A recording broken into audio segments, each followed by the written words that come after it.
Même si la littérature me fascine, j'ai toujours l'impression de ne pas assez pouvoir accéder.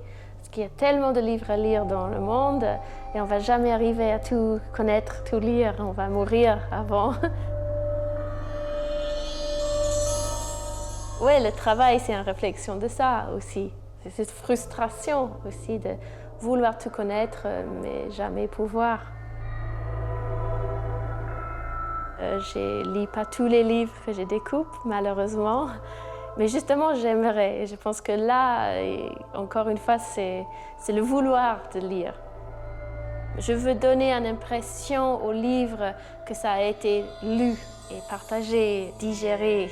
C'est ça que je veux donner au livre à la fin. Mais malheureusement, j'ai pas assez. J'aimerais bien m'allonger sur un fauteuil et lire tout le temps, mais je travaille aussi.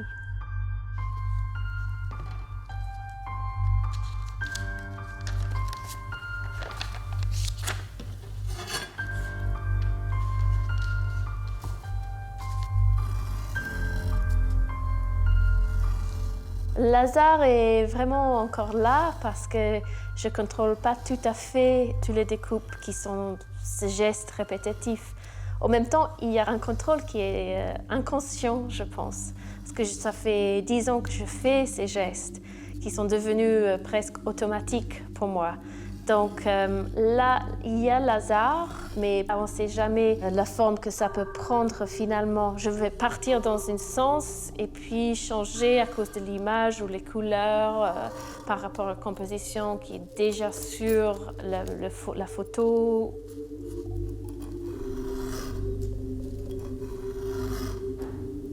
Je suis très concentrée, mais des fois, quand je fais quelque chose de très répétitif, je pars. Et je peux être déconcentrée un moment. Donc, je commence à faire des choses sans réfléchir. Et avant, je pensais que c'était dommage. Mais là, maintenant, l'hasard est fait pour que ces gestes plus inconscients, en fait, ils sont intéressants.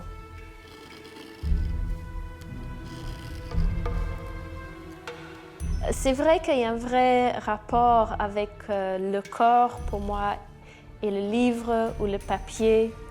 En fait, quand on réduit les choses, le papier devient une surface et les surfaces sont là à pénétrer.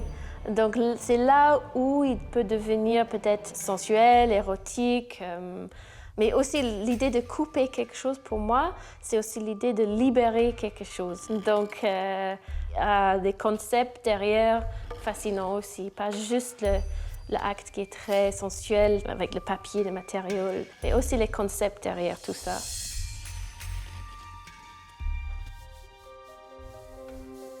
Je suis très inspirée des aquarelles de Turner, où il a vraiment mis un mouvement dans les paysages.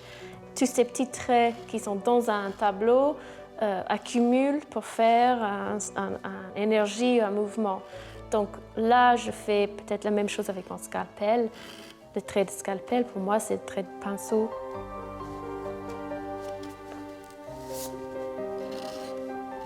J'aime bien l'idée d'attraper la lumière dans un objet, une lumière qui est en constant mouvement. Donc je veux exprimer ça. Je veux que justement les pièces sont suspendues dans les cadres, dans les boîtes, pour qu'on ait l'impression qu'on a capté la lumière.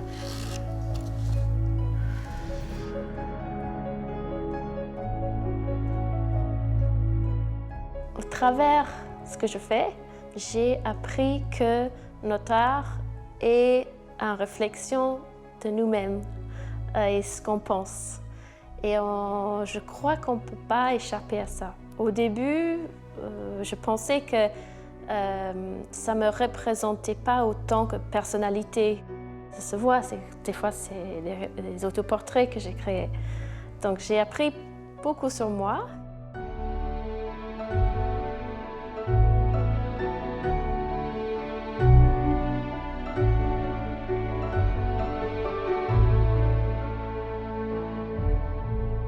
Je pense que je veux juste faire des œuvres de mieux en mieux qui reflètent notre société aujourd'hui.